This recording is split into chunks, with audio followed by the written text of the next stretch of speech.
A Associação dos Profissionais de Departamento Pessoal nasceu em 2017, com base em 4 pilares. VIDA: valorização, incentivo, desenvolvimento e atitude. Com o objetivo de atender os profissionais de departamento pessoal do mundo corporativo com cursos, meetings, palestras, pesquisas, workshops, fóruns e muito mais.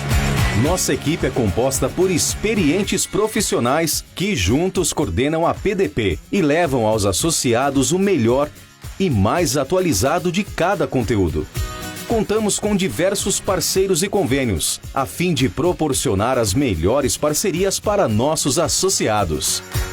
Conheça todas as vantagens e benefícios e se torne um associado. A PDP, você sempre atualizado. Visite nosso site www.apdp-sp.org.br.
Olá, tudo bem?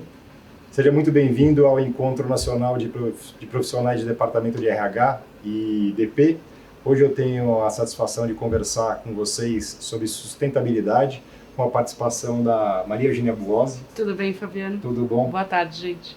Que é uma das maiores autoridades no Brasil sobre sustentabilidade financeira, que vai trazer e vai dividir com a gente um pouquinho da experiência que ela tem já acumulada de, não vou dizer quantos anos na área. Comecei cedo. Começou cedo, exatamente. Uma boa maneira de explicar o currículo completo que ela tem. E a gente trazer um pouquinho para a prática, especialmente para a prática e para as oportunidades do RH, o que efetivamente esse tema que hoje está tão sendo falado e discutido pela imprensa, como é que ele chega dentro da sua empresa, né?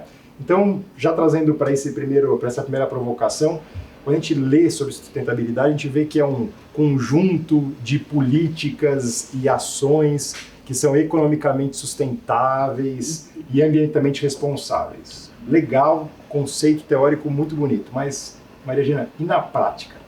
Na prática.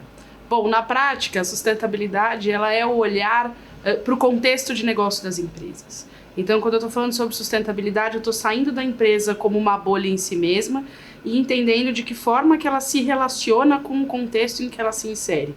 Tanto o contexto social, e aí eu estou falando de relacionamento com stakeholders, de que forma a empresa se relaciona com seus colaboradores, com seus fornecedores, com o poder público, com a mídia, de que forma ela estrutura essa cadeia de stakeholders e essa agenda de relacionamentos das empresas. E quando eu vou para o ambiental, de que forma que a empresa traz recursos ambientais para sua produção, lembrando que a gente, na verdade, vive dentro de um contexto que é dependente de recursos naturais, então eu preciso de insumos e de recursos naturais para a produção, como eu beneficio esses recursos e quais são as consequências desse processo produtivo. Em economia a gente tem um termo que a gente chama de externalidade, né? Quais são as externalidades, o que eu devolvo para o meio ambiente a partir desse processo.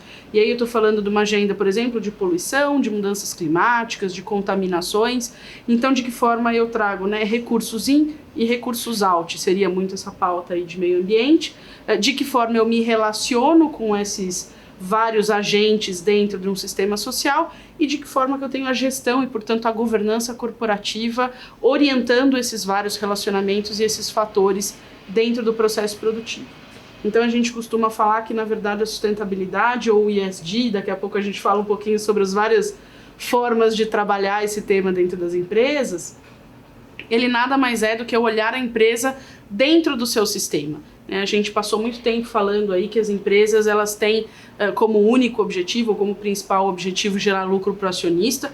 Não vou negar isso, eu sou economista, se eu falar que não é objetivo gerar lucro, a gente infarta todo mundo aqui. Mas acho que além disso, é o como esse lucro é gerado, é a hora que entra a sustentabilidade na pauta. Né? De que forma que a gente vai trazer recursos naturais, de que forma que a gente vai interagir com os stakeholders, para que no fim das contas o lucro seja a consequência da prestação de um serviço ou da produção de um bem de consumo para a sociedade. Eu estava outro dia num evento com alguns especialistas do tema e foi muito legal que o professor Celso Leme da UFRJ, ele disse: as empresas são o braço econômico de um sistema social dentro de um contexto ambiental. Então a gente precisa olhar para a empresa nessa conformidade para a gente entender o quanto que isso pode impactar a capacidade das empresas de operarem, de gerarem resultados. Quando a gente fala dessa atuação da empresa dentro do seu contexto, né, então, termos como capitalismo consciente e várias outras denominações que vêm mudando aquela lógica de um capitalismo que só mira o lucro, mas assim, isso só é pauta para grandes empresas, assim, para empresa listada em bolsa, que tem fundos internacionais investindo, é pauta dessas empresas? Não, é pauta para qualquer agente que atue dentro do sistema econômico. Eu acho que existe, claro, né, um nível de responsabilidade por essa agenda, e aí a gente tem hoje uma concentração muito grande, por exemplo, de impactos naturais nas maiores empresas. As 3 mil principais empresas são responsáveis aí, talvez, por 35%, 40% das externalidades ambientais que a gente vive hoje, isso falando especificamente na pauta de meio ambiente, mas existe uma questão, e o próprio Banco Central coloca isso de uma forma muito acertada, quando ele tem, inclusive, para o setor financeiro, existe até uma regulação específica para tratar da agenda de responsabilidade socioambiental, que é a Resolução 4327 do Banco Central, em que ele traz 2 conceitos que eu acho super importantes, que é o conceito de proporcionalidade e relevância. A proporcionalidade eu sou responsável por algo que é proporcional à minha estrutura e ao meu impacto. E aí, trazendo isso para o universo de bancos, uma cooperativa de crédito regional não vai nunca ter a mesma responsabilidade do que um Banco do Brasil. Isso vale para as empresas. Uma pequena empresa regional com uma atuação limitada num setor específico vai ter aqui a sua proporcionalidade de acordo com a sua estrutura e os seus impactos. E a relevância é a gente entender o que dentro da agenda da sustentabilidade é mais importante para cada um desses agentes. Então, se eu estou falando de uma empresa, por exemplo, no setor de educação, eu tenho que entender de que forma que ela está trazendo essa pauta para dentro dos conteúdos de aula, de que forma que ela está formando os estudantes dentro daquela agenda. Se eu estou falando de um fornecedor de autopeças, de onde vêm os insumos para a produção das peças, de que forma que ele emprega os colaboradores, para onde ele está vendendo isso. Claro que eu tenho toda uma questão de governança e de questões tributárias que acabam entrando na agenda, mas no fim das contas é a gente entender cada um fazendo uma reflexão do seu modelo de negócio, da sua estrutura organizacional e da sua cultura organizacional e de que forma que essas questões passam a permear tanto a agenda de riscos, né, de que forma que isso pode representar um risco para a minha estratégia e para o que eu quero como empresa e para o meu planejamento, mas de outro também, e não menos importante, de que forma que eu posso enxergar novas oportunidades de negócio dentro dessa agenda. Muita empresa grande começa a exigir também dos seus fornecedores que tenha boas práticas dentro dessa agenda. Então, se posicionar nisso pode ser um diferencial na hora de conquistar cliente, de expandir operações e de trazer mais receita para a mesa, que todo mundo também quer. Sim, muito bem. E aí, falando de... fica óbvio que esse é um processo muito complexo, que dificilmente uma empresa amanhece não sustentável e dorme sustentável, né? Então, esse é um processo que deve permear e deve mudar, afetar o planejamento de produção, planejamento financeiro, todas as áreas. Então, mas por onde começa isso? Começa essa pauta por uma pressão dos investidores? Começa por uma decisão da alta direção? Começa por insights da área de produção, de P&D? E falando em oportunidades, quais são as oportunidades que, por exemplo, o RH e o DP podem trazer para dentro da empresa quando a gente pensa em como é que eu posso colaborar para que a minha empresa se torne mais sustentável? Eu vou começar de trás para frente. Eu gosto muito quando puxa-se a pauta de RH e de departamento pessoal, porque o RH ele é o grande guardião, da cultura organizacional. E eu acho que essas questões podem sim permear a questão da gestão por competências, a cultura organizacional, a formação ali, né, de profissionais, de desenvolvimento de lideranças. E aqui eu acho que o departamento de gestão de pessoas tem muito a acrescentar. Na hora que a gente fala do por onde começar, eu acho que a gente tem alguns caminhos possíveis, tá? A gente tem drivers normalmente quando a gente olha para as questões de sustentabilidade, que são, primeiro, é uma restrição física. A gente viu isso acontecer naquela crise do Cantareira que aconteceu há alguns anos. Quando começa a acabar a água, todo mundo começa a ter que ter plano de contingência, como que eu faço com a minha produção, continuidade de negócios. Então eu tenho uma questão operacional na sustentabilidade que vem de um driver de riscos físicos mesmo, de escassez de recurso, de eu ter que trocar um insumo da produção, porque esse ano a gente até brinca, eu falo que as avelãs estão começando a entrar em escassez por causa das mudanças climáticas, e aí eu falo, se você não quer fazer pelos seus netos, faça pela Nutella, né? Então a gente tem aí uma questão de o lúpulo na cerveja, para os caras também entenderem um pouco mais sobre o risco físico da sustentabilidade. Mas a gente tem ali a necessidade de entender de que forma que até os aspectos ambientais, fisicamente e operacionalmente, podem impactar a empresa, e isso pode ser uma forma de a gente começar a olhar. Um segundo driver é a demanda. E a gente vê isso nas mudanças que a gente tem, principalmente nesses millennials e nessas novas gerações que começam a chegar nas empresas e começam a chegar no mercado com a decisão de consumo e com a decisão profissional. Então, setores mais intensivos em impactos ambientais e sociais, exemplo, setor de tabaco, setor de petróleo, até o setor financeiro, que é conhecido, né, pela agressividade e pelo olhar, às vezes, um pouco negativo para a sociedade, começam a ter que pagar diferenciais de salário para atrair bons profissionais. Então, eu começo a ter uma demanda das gerações mais novas, que eu costumo brincar que tem um chip diferente do nosso, né? Eu tenho uma sobrinha de 10 anos, uma de 15, então assim, 15 não, desculpa, ela vai fazer 14 agora. E ela tem ali o questionamento dela em relação à diversidade, em relação à preservação ambiental, o consumo dela de alimentos, de roupas, etc., já é diferente da nossa decisão de consumo. E isso também faz com que as empresas tenham que olhar diferente. Eu vi recentemente uma empresa no setor de moda que eles mudaram o esquema de coleções deles. Então, o que eles fizeram? A gente passa a ter 4 coleções por ano, primavera, verão, outono e inverno, que por coincidência era como era quando a gente era criança, né? Eu não me lembro de ter uma coleção a cada 3 semanas, como é esse modelo de fast fashion. Esse modelo de fast fashion gera pressão sobre o fornecedor, que passa a ter um fluxo de caixa reduzido, que vai pressionar os colaboradores, e aí a gente tem questões de trabalho análogo a escravo, enfim, trabalho degradante nas confecções, nas thrift shops. Mesmo um estímulo a um consumo que hoje já se viu desenfreado. Exatamente. E que desestabiliza, no final das contas, uma cadeia até de contratação pelo cliente. Né? Exatamente. Então, e isso que é legal, é a gente pensar, na verdade, que a sustentabilidade e os impactos que a gente está falando, na verdade, são consequências do modelo de negócio. A gente está falando essencialmente de um olhar para o modelo de negócio e de que forma que ele é impactado e que ele impacta as questões da sustentabilidade. Essa reflexão, do ponto de vista do RH e da cultura organizacional, é super importante. Começa a vir uma pressão de demanda dos colaboradores que querem trabalhar em empresas que eles se identificam em relação aos valores. Então, quando a gente está falando, por exemplo, de marca empregadora, essa é uma questão super relevante. Ela também é relevante do ponto de vista da decisão de consumo, se eu quero atrair populações diferentes, mercados diferentes, ou se eu quero fidelizar os clientes. Essas são questões que trazem isso muito a pulso para dentro da demanda dos consumidores. A gente viu outro dia uma pesquisa de cartões em que a instituição falou que entre as universidades premium aí de São Paulo é uma bolha dentro do Brasil, enfim, a gente não pode considerar isso como uma realidade nacional. Mas 80% dos meninos não querem ter carro. O impacto disso para o mercado automotivo, o impacto disso para o mercado de siderurgia e mineração, né? A hora que eu vou para o mercado de autopeças, para toda a cadeia do setor automotivo, toda a uberização da economia, de que forma que eu vou trabalhar essa agenda dentro do meu modelo de negócio, mobilidade urbana, enfim. Todas essas questões começam a impactar a gestão das companhias. E eu tenho um terceiro não menos importante, e que não depende só, na verdade, do porte da empresa, não são só para empresas grandes, que é o driver do capital.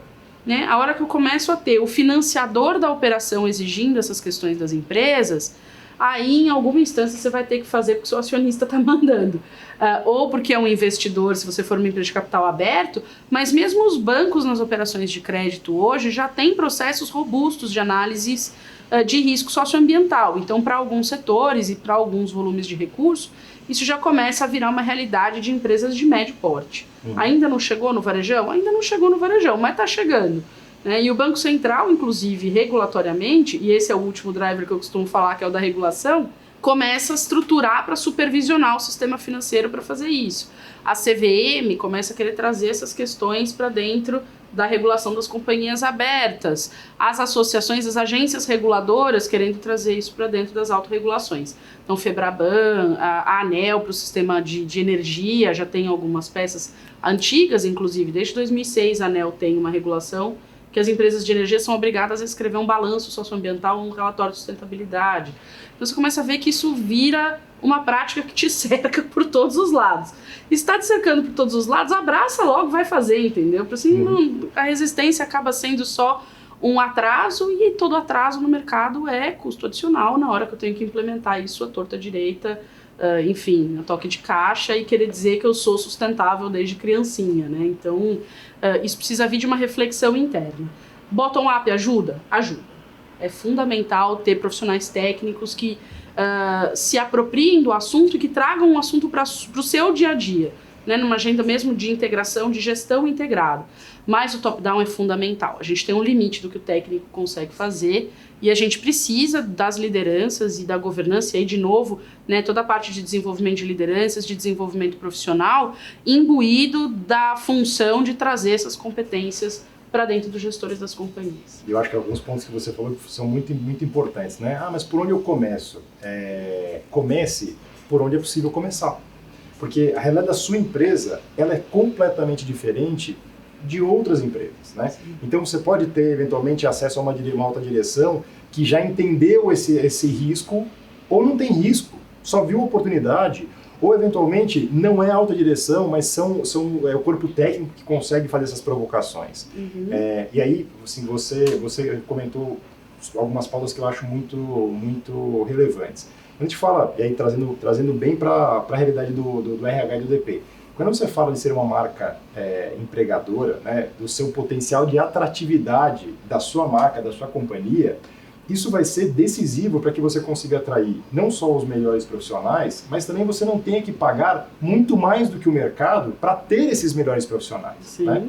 Então, assim, a gente fala que é o missão, visão, valores saindo da parede e tomando um espaço efetivamente na empresa, e se não for o RH e o DP que forem esses guardiões, que outra área vai ser, né? Com certeza. E o RH ele tem a função de também apoiar as áreas e apoiar os profissionais a identificar qual é o papel de cada profissional nessa agenda. Porque eu não tenho só a área, porque algumas empresas, por exemplo, têm uma área de sustentabilidade. E aí, normalmente, a área de sustentabilidade acaba funcionando como a área de RH, ou a área de controles internos, ou uma área de compliance.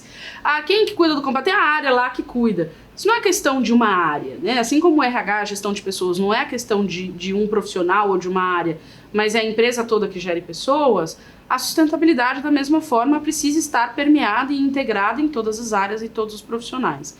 E aí, nesse sentido, o RH tem um papel muito importante de identificar o que permeia cada área. Ele, conhecendo os job descriptions, conhecendo a estrutura organizacional, conhecendo a cultura, tem condição de apoiar as áreas de sustentabilidade, ou uma consultoria de sustentabilidade, ou enfim, algum profissional que esteja empenhando essa agenda dentro da empresa, a dizer, tá bom, você é o cara que vai ser o grande articulador do tema na companhia, mas o que a área de produção precisa fazer, o que a área de relações com investidores precisa fazer, o que a área comercial precisa fazer, para que eu consiga, de fato, integrar isso na agenda da companhia como um todo. Maria Eugênia, uma outra coisa que eu queria perguntar para você, eu tenho trabalhado muito com empresas que já têm a pauta de sustentabilidade na sua organização.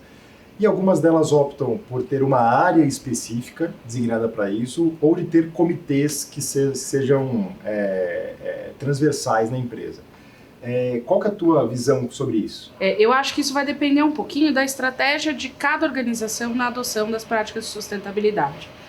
Ter o especialista é importante, desde que, como a gente estava falando agora há pouco, ele não vire o cara da sustentabilidade, ele seja um articulador, um mediador e um centralizador de informações. Então ele é a pessoa que vai receber os indicadores e consolidar os indicadores de desempenho da companhia, que vai eventualmente coordenar a elaboração de reportes e de respostas ao mercado, mas ele não pode ser o único articulador do tema dentro da companhia. Então, nesse caso, o ideal é que você tenha a empresa se articulando num comitê ou numa comissão, num grupo de trabalho multidisciplinar. Existem algumas instâncias da governança para a sustentabilidade nas empresas. Empresas de grande porte, algumas delas começam a ter comitês de sustentabilidade nos conselhos de administração, que é uma forma de você participar o maior órgão da governança da companhia, da agenda de sustentabilidade, dos riscos corporativos e fazer essa ponte com as várias áreas. Alguns têm uma comissão, né, porque comitê sempre é no conselho, a comissão de sustentabilidade ou um grupo sênior de sustentabilidade que envolva a participação de diretores executivos. E aí, por que isso é legal muitas vezes? Porque a hora que eu tenho diretores executivos participando, eu costumo brincar que é o comitê de distribuição da bucha, né? É a hora que você vai colocar os problemas da empresa ali e você vai distribuir com todas as lideranças na mesa. Nenhum líder gosta de ser visto como o cara que não está fazendo, nenhum cara quer ser o que está para trás em relação aos outros, então, via de regra, essa é uma boa forma de a gente trazer as lideranças para a mesa, ainda que não seja um comitê executor, ele é um comitê deliberativo, então é um grupo, aliás, né, deliberativo, que vai tomar consciência dos principais riscos, das iniciativas, e vai pautar e priorizar isso dentro da agenda da companhia. E num grupo multidisciplinar, a decisão está na mesa, né? Exatamente. Assim, pode ser que não seja tão óbvio, mas a decisão está na mesa. Se todo mundo se mexer, ele consegue encontrar uma saída para aquilo. E outras empresas ainda têm, às vezes, um nível técnico, um grupo técnico, uma comissão técnica, da galera que de fato vai executar. E aí eu tenho o gerente, e isso pode acontecer num fórum multidisciplinar único, ou com a própria área de sustentabilidade, conduzindo conversas bilaterais com os profissionais técnicos das áreas, a partir do que foi deliberado, e com o enforcement, né, com o faça-se das lideranças, para que esses técnicos e para que esses profissionais de nível gerencial e nível técnico possam implementar a agenda. Então são estratégias complementares. Se tiver uma área de sustentabilidade, é importante qual é o papel dessa área dentro da organização. E aí pensando como é que essa ideia ou essas ideias são vendidas dentro de uma empresa. Toda vez que surge a ideia de um projeto ou de algum tipo de investimento, todo mundo pensa, não, mas como é que você vai me comprovar o retorno sobre esse investimento? Só que nem tudo é possível você resumir ou reduzir ao ROI, né? Então, que outros indicadores você percebe que os profissionais de DP e RH podem se apropriar para propagar e propor essas iniciativas na companhia? Eu não sei se tem uma bala de prata para essa pergunta, Fabiano, mas ela é muito boa. Eu acho que existem iniciativas na companhia que muitas vezes têm uma taxa de retorno positiva. principalmente quando a gente fala de empresas de bens de consumo, por exemplo, quando a gente fala de questões de otimização de processo, ecoeficiência, redução do uso de insumos, tudo isso é custo operacional e em muitos casos a gente já viu empresas que na hora de olhar um pipe de projetos, vários dos projetos que estão de alguma forma ligados à sustentabilidade ou não estão etiquetados dessa forma, né? Estão etiquetados como um projeto de otimização ou um projeto de mudança de matriz energética e etc., mas que também tem benefícios ambientais e benefícios sociais. De outro lado, eu tenho muitas vezes projetos de sustentabilidade que não são priorizados, mesmo tendo uma taxa de retorno e um retorno sobre investimento muito bacana, porque eu tenho um cobertor curto. E aí, na hora de priorizar, se eu tô aqui apagando incêndio, cara, deixa esse negócio de matriz energética para depois, ou deixa esse negócio de cadeia de fornecedores para daqui a pouco. Então, a gente começa a ver que, às vezes, o cobertor curto e a priorização, ela é um pouco dificultada. Então, se eu não tenho um patrocínio disso pela liderança, às vezes é mais difícil eu conseguir trazer esses projetos a pulso. Mas, o que é muito legal na hora de trazer esses projetos para um ambiente mais prioritário dentro da companhia, ainda que eu não tenha o número, eu ter o link. O que eu quero com isso? Então, eu fazer um programa, por exemplo, de satisfação de colaboradores ou de melhora de índice de satisfação de colaboradores, eu não tenho o retorno do investimento, mas eu sei onde isso vai bater. Isso vai bater em melhora da atratividade da marca empregadora, isso vai diminuir o meu turnover, e aí eu consigo, de alguma forma, começar a trazer isso para o custo. O legal é a gente procurar indicadores de geração de valor, ainda que eles não sejam monetários, de que forma que a gente consegue identificar onde que aquilo está gerando valor para a companhia. Que pode ser a redução de um risco. Então, por exemplo, eu vou fazer isso porque assim saúde e segurança ocupacional, que a gente muitas vezes, tem que ter a CIPA, tem as normas, mas às vezes eu implementar um programa de redução de acidentes ou de melhora de práticas de saúde e segurança, que não é privilégio de empresa grande também, eu vou ter uma redução do absenteísmo, eu vou ter uma redução de paradas, eu vou ter uma melhora da qualidade de vida do colaborador que vai vir mais satisfeito e tende a ser mais produtivo, e de alguma forma eu estou evitando uma multa, eu estou evitando um passivo trabalhista que pode ser relevante para a empresa. Então eu consegui chegar, e é aí que eu costumo falar da necessidade de você trazer as áreas para a mesa para debater aquilo. Porque, via de regra, não vai ser uma área de RH ou de sustentabilidade ou até área técnica que vai chegar nisso. É botar todo mundo na mesa, derrubar um pouco os silos da empresa e identificar onde estão esses links, onde que ele vai bater. Porque em alguma linha do balanço ou da demonstração de resultado acaba batendo. Né? Ou vai ser um passivo, ou vai ser na geração de receita, ou vai ser no custo operacional, mas enfim, a gente consegue começar a traçar esses links, ajuda a gente a trazer a prioridade da agenda para a empresa. E a gente falou aqui de alguns exemplos que são muito claros quando você pensa em questões ambientais. Você falou de matriz energética, você falou de descarte de resíduos. Então, a pauta de sustentabilidade, eu acho que quanto menos a pessoa é do universo de sustentabilidade, mais facilmente ela associa isso com questões ambientais. E que, obviamente, tem tudo a ver, mas não é só isso, né? Então, a gente brinca que sustentabilidade tem uma sopa de letrinhas, né? E o ASG, né? O ESG, ele efetivamente ele é mais do que a questão ambiental, e você tem falado e escrito muito sobre a questão da Agenda S, né? Que agora chegou a hora de conversar sobre a Agenda S. E aí eu queria te ouvir por que você acha que nesse momento essa agenda social ela chegou a hora dela. Eu acho que principalmente esse ano, na verdade, Fabiano, porque a gente vinha trabalhando, eu trabalho com isso, você brincou, né, de não querer denunciar, mas eu trabalho com a agenda de sustentabilidade há 15 anos no mercado financeiro. Então eu comecei, né? Eu comecei como menor aprendiz, mentira.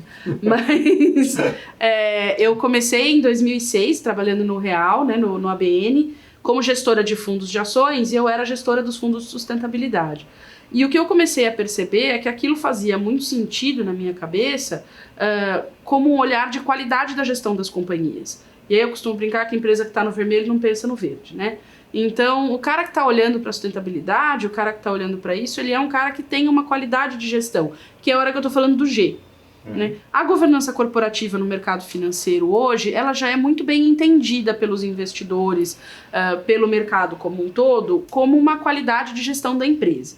Eu preciso ter a governança para eu ter o ambiental, para eu ter o social, para eu ter a empresa de uma forma geral. O ambiental veio a reboque, principalmente ao longo dos últimos anos, e aí com o aumento do debate, por exemplo, de mudanças do clima, enfim, desde Eco 92 aí indo bem mais para trás, mas isso vem evoluindo e a gente vem cada vez mais compreendendo, goste ou não, temos hoje as Gretas enfim, os grandes estandartes da nova geração que estão trazendo esse tema para o debate político, econômico e de mercado. Mas o social, ele ainda ficava um pouco intangível ali na brincadeira, então de que forma que aquilo pega, qual que é o indicador que eu uso, como eu trago isso para o valor. E aí eu costumo falar que esse ano a pandemia escancarou o S. Né? Na minha cabeça fica muito claro o quanto a gente esse ano está vivendo a agenda que é predominantemente social. Todas as questões de desigualdade social, de vulnerabilidade das camadas de base da nossa sociedade, o olhar para o pequeno fornecedor, a economia informal, de que forma que a gente vai endereçar essas pessoas, porque são essas pessoas e é essa base que no fim das contas influencia o resultado de muitos dos setores da economia, para não dizer de todos. Né? Eu preciso, a hora que eu impacto as camadas de base da economia, eu estou impactando o meu mercado consumidor, eu estou impactando a minha capacidade de geração de receita, eu estou impactando a rentabilidade da minha empresa. E aí isso começou a puxar, e eu não quero longe de mim querer dizer que a empresa tem que olhar o social por causa do econômico, não é isso. Mas eu acho que de fato vai além de um princípio moral. Né? Eu acho que esse ano a gente conseguiu sair do olhar para o social como um princípio moral de ser uma responsável cidadão, responsabilidade de cidadania corporativa, né, o CSR, que a gente fala Corporate Social Responsibility em inglês, né, dentro da sopa de letrinha que você brincou, né, tem uma penca delas, mas eu acho que a gente saiu dessa agenda só de responsabilidade corporativa do ponto de vista de filantropia, de assistencialismo, do olhar de como eu tenho que devolver para a sociedade, para de que forma que essa dinâmica social impacta o meu modelo de negócio. E a gente viu que as empresas que tiveram um bom desempenho nessa agenda também estão, nesse momento de crise, tendo um resultado diferenciado. Então, as lideranças que estão olhando para o social estão olhando para qual é a preocupação, por exemplo, em não demitir num momento de crise, num momento de pandemia. De que forma que eu vou apoiar os meus fornecedores para que eles não quebrem e eu tenha um risco operacional. Porque uma hora essa economia vai voltar e eu preciso que esses caras consigam continuar me suprindo de insumos produtivos. De que forma que eu vou olhar para as famílias que estão em home office, né, que a gente estava comentando, de que forma que mudam as relações de trabalho e eu, por um lado, no home office tenho uma maior produtividade, porque o cara tá em casa, mas ele tem filho pequeno, ele tem barulho. A gente aqui, né, embora não seja um home office, seja um office, mas a vida real ali, né, do cara que tem uma obra do vizinho, que tem uma criança para buscar na escola, o cachorro que late, enfim. Eu acho que humanizou um pouco mais as relações das empresas esse ano. E aí o olhar para o relacionamento com stakeholders fica também sensibilizado dentro das companhias. Eu fiz uma live recentemente de que participou o José Cláudio Securato, que é o CEO da Sampo Escola de Negócios, e ele trazendo muito esses temas para dentro do ambiente educacional, como é que eu formo as lideranças, os executivos e os profissionais nesse novo ambiente. E eu lembro vendo uma live dele, em que eu falei, inclusive, que foi a primeira vez que eu ouvi alguém dizer que os CFOs estão mais preocupados com o social do que com o econômico. E eu acho que, Maria, bons exemplos não faltam nessa questão da pandemia. Você comentou do incentivo para que as empresas não demitissem, apoie, né, o pequeno empreendedor, assim, o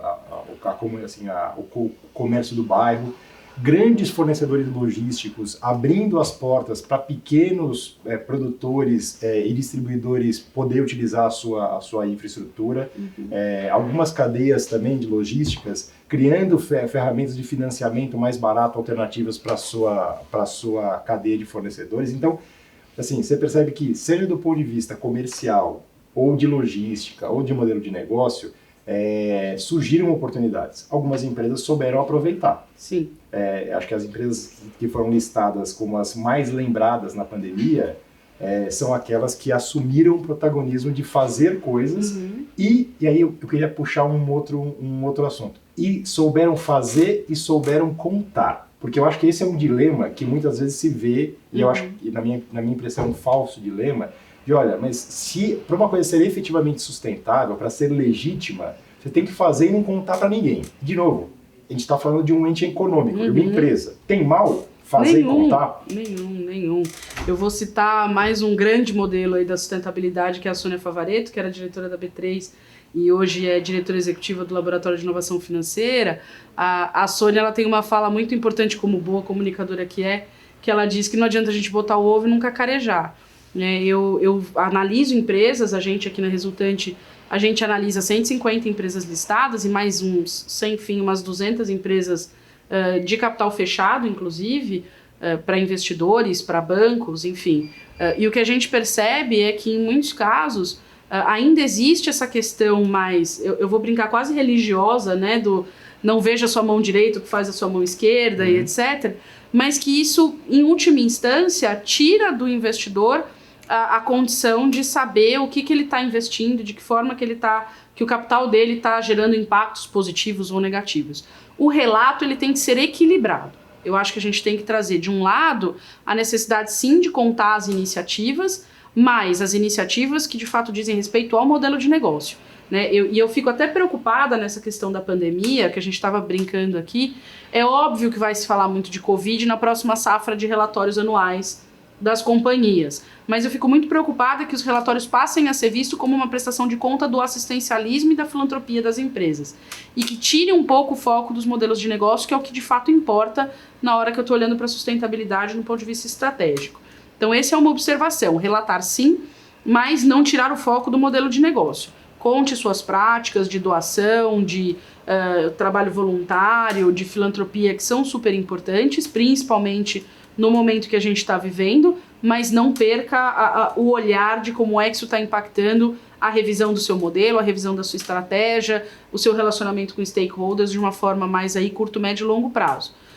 Isso por um lado. De outro lado, trazer também os desafios e as coisas ruins. E aí eu acho que as empresas pecam e é onde eu costumo diferenciar a comunicação da prestação de conta. Em geral, as empresas, quando comunicam, querem comunicar, tá tudo sempre muito bem.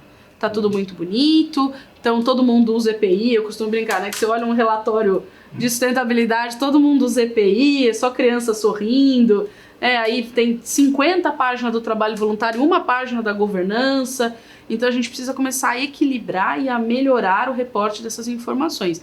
E muitas vezes as áreas de sustentabilidade e os profissionais que são responsáveis por coordenar esses reportes respondem ou para áreas de comunicação ou para a própria área de gestão de pessoas. Muitas das áreas de sustentabilidade são subordinadas aos RHs. E então, em última instância, é essa área que precisa olhar para isso e chamar um pouco na chincha os caras do financeiro, os caras de relações com investidores, para eu trazer mais relevância para esse reporte e coerência nesse discurso. Porque é aquilo que você falou do ROI, né? No fim das contas, eu estou olhando o ROI, cara, ele é um número, ele me diz se a empresa está bem, se a empresa não está bem, se o retorno é negativo, se o retorno é positivo. Por que na sustentabilidade a gente acha que tudo tem que ser positivo, que a gente não tem desafio, que a gente não tem para onde crescer, que a gente não tem como melhorar? A gente precisa reconhecer essa jornada e reportar a jornada, com tudo de bom e com tudo de ruim que ela tem embutida nisso. E assim, acho que a questão do S, né, assim, a confusão que muitas vezes se faz entre uma agenda social e uma agenda assistencialista, fantástico, é uma coisa muito ruim. Eu acho que tem alguns cases que a gente já vinha conversando, que podem servir de boas práticas e de boas ideias, né? Como áreas de recrutamento e seleção que adotam estratégias diferentes para evitar viés na contratação. Então você, eventualmente, não conhecer a pessoa, o fenótipo da pessoa nas primeiras fases da contratação. Isso estatisticamente já se mostrou que dá resultados muito diferentes entre você selecionar com essa estratégia ou com outra estratégia, né? Acho que mais recentemente o posicionamento do Magazine Luiza, que é uma empresa que tem essa pauta muito aberta, muito viva, abrindo recrutamento especificamente para negros. Então, assim, não faltam exemplos para isso. E uma coisa que eu gosto desse exemplo, né, do Magazine Luiza, é que a pauta tinha um potencial polêmico ali, todo mundo sabia, mas nem por isso a empresa deixou de enfrentar essa questão publicamente, inclusive aceitando críticas ou não, mas publicamente, né? Porque a jornada é mais importante do que o resultado final, né? Eu acho que vai ter um dia que isso vai deixar de ser polêmico, na verdade, porque a gente precisa de ações afirmativas. A questão da diversidade talvez seja uma das mais polêmicas quando a gente fala do social, principalmente no porta para dentro, né? Eu acho que eu vejo duas grandes pautas do social, que é a questão da diversidade e o olhar para o pequeno, né? Que é a cadeia de valor. Mas hoje, na questão da diversidade, já é comprovado estatisticamente, cientificamente, que equipes mais diversas geram melhores resultados. A gente uma vez teve conversas até com empresas, enfim, mais top of mind impossível nessa agenda, que é a Natura, por exemplo, que quando eu comecei há 10 anos mais ou menos nessa agenda, 15 na verdade, mas quando eu falava com a Natura lá atrás, eles não tinham uma mulher no conselho de administração. E eu na conversa com eles, e eu uma vez presenciei uma conversa de uma analista de investimentos, ela falou, tá, não vamos falar de discriminação, vamos falar o seguinte, 70% dos clientes da Natura são mulheres. 90% das consultoras da Natura são mulheres. Como que você não tem um representante do seu principal público consumidor e da esmagadora maioria da sua força de vendas sentando no seu órgão de estratégia de tomada de decisão? Né? Como é que você diz que você está trazendo o olhar desse público para dentro de casa? A diversidade é isso. Se você é uma empresa que atende classe C, D e E e você não tem ninguém que represente essas classes e traga o olhar das reais necessidades desse público, que muitas vezes não vão vir só de uma pesquisa de mercado, né? É o famoso departamento do vai dar ruim, né? Como diz meu analista millennial, ele bate o olho ali e fala, isso aí não vai dar bom não. Você precisa desse cara que vai filtrar e que vai olhar para que você não tenha o cara do mainstream ali, do mercado, decidindo por pessoas e decidindo para pessoas cuja realidade ele desconhece. Então a pluralidade das equipes ela traz resultado porque ela traz uma pluralidade de soluções diferentes para as empresas. Da mesma forma que o olhar para o pequeno também, eu estou, na verdade, preservando a minha cadeia, estou preservando o meu mercado de consumo, eu estou trazendo novos entrantes para os meus mercados, enfim, e isso faz com que eu gere um ciclo positivo dentro da economia. A ação do Magazine Luiza, enfim, né, longe de mim querer ser advogada, técnica no tema, mas ela é uma agenda positiva e de correção de uma distorção social que a gente vive, né? Então achei muito corajoso da parte deles, assim como outras empresas, Natura recentemente colocando o Tami na propaganda de Dia dos Pais, enfim, isso vai gerar polêmica e eu sempre costumo falar, hoje de manhã estava num evento que eu falei, sustentabilidade é um termo para gerar desconforto muitas vezes. A gente precisa trazer o desconforto para a sala, olhar para ele e falar, e aí, o que a gente faz com esse negócio agora? Não que eu precise endereçar tudo de uma vez, resolver todos os problemas de uma vez, mas eu preciso botar o bode na sala. Né? E acho que o social, ele traz muito bode para a sala, todo mundo fica desconfortável, né? Quando a gente fala de diversidade, não, mas agora eu vou ter que falar de raça, vou ter que falar de mulheres na liderança, ou eu vou ter que falar de 50 anos ou mais, que é um público que às vezes a gente não trabalha tanto, mas esses profissionais que são extremamente competentes e são mais velhos e não conseguem se recolocar no mercado, e aí a gente começa a ver que tem muito desconforto para a gente brincar ainda nessa agenda social, mas de novo, o importante é trazer o bode para a sala e conversar sobre ele. E eu acho que ao longo desse nosso bate-papo, a gente falou algumas vezes sobre o papel e a importância das lideranças. Né? A gente vem, a Benefício Legal e a Resultante vem trabalhando num projeto conjunto que eu me orgulho muito. E especialmente tem um produto nosso que é relacionado à violência contra a mulher, chama Assistência Maria. E aí tem um pesquisador americano que ele trabalha basicamente tratando do tema de diversidade e equidade para organizações políticas, militares, acadêmicas. E ele fala que muitas vezes o discurso sobre um dado tema, né, estamos fazendo um recorte aqui sobre violência contra a mulher, é o discurso o problema é a mulher que é a vítima e o homem que é o agressor. E ele entende que, para que a coisa efetivamente ganhe um contorno maior, isso precisa entrar na pauta das lideranças, né? Como as lideranças encaram esse tema, como elas endereçam, qual é a mensagem que aquele diretor, aquele gerente, aquele coordenador, como ele se posiciona naquilo, seja externamente ou internamente, e como isso reflete. Então, eu não tenho dúvida que toda essa pauta que a gente está falando, ela pode começar por uma pessoa, ela pode começar por um comitê, por uma comissão, ela pode começar inclusive por uma pressão de mercado de seus clientes reclamando que você adote uma postura. Vimos o Robinho essa semana com esse case, né, gente? Exatamente. Foi uma pressão da torcida, da imprensa, do mercado, que suspendeu o contrato do cara. Não, de novo, sem entrar no mérito, só trazendo fato, né? Sim. E essas questões, elas ainda são polêmicas porque elas ainda incomodam muito, né? Eu me recordo que muitos anos atrás, quando meu pai trabalhava numa empresa que era francesa, e aí eles iam ter uma fusão com uma empresa americana. E aí uma das grandes discussões é que você precisava criar um certo equilíbrio entre essas duas culturas organizacionais para que a empresa funcionasse. Uhum. Então assim, você estava falando de diversidade, mas como era uma questão de nacionalidades, não era polêmico. Quando você traz isso para questões de gênero, de raça, aí sim, assim, essa mesma diversidade se polemiza e assim. Mas acho que eu concordo contigo. Essa Agenda S veio para ficar. Eu acho que pessoas como você têm um trabalho evangelizador muito importante no mercado. Certamente assim, vão ser muitas vozes que vão levantar, que vão falar, que vão escrever. Nem todo mundo vai concordar com tudo, e isso é ótimo. Então eu já deixo aqui um convite para que vocês sigam também a Maria Eugênia Buozzi no LinkedIn dela e também da Resultante Consultoria. Porque é muito importante que essas agendas venham efetivamente para dentro das empresas e sejam tratadas pela alta direção, pelo corpo técnico, por todos os envolvidos efetivamente nesse processo. Muito obrigada, eu fico muito feliz, na verdade, de falar sobre isso. Eu acho que esse é um tema em constante evolução e nos últimos anos a gente vê um crescimento absurdo do debate. Eu costumo falar que quando eu comecei, eu entrava, quando tinha uma abinha de sustentabilidade lá na empresa que eu estava avaliando, eu ia olhar e falava, no mínimo tem 3 ações. A ação ambiental era plantar muda na praça, na frente da sede. A ação de pessoas era trabalho voluntário. E a ação social era doação de dinheiro, não deixa de ser extremamente importante, né, a questão assistencial, principalmente num país como o nosso. E hoje a gente está discutindo essa pauta dentro dos conselhos de administração, das diretorias executivas, institutos como o Instituto Brasileiro de Governança, trazendo isso a pulso e colocando isso no centro da sua estratégia para os próximos anos.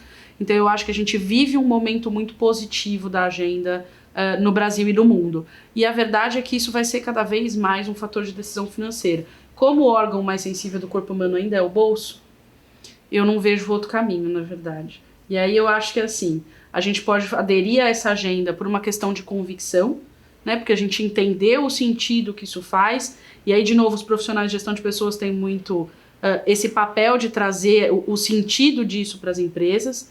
A gente pode fazer isso por conveniência, porque o meu concorrente está fazendo, porque o mercado está demandando, porque eu não quero ser o malvadão da história.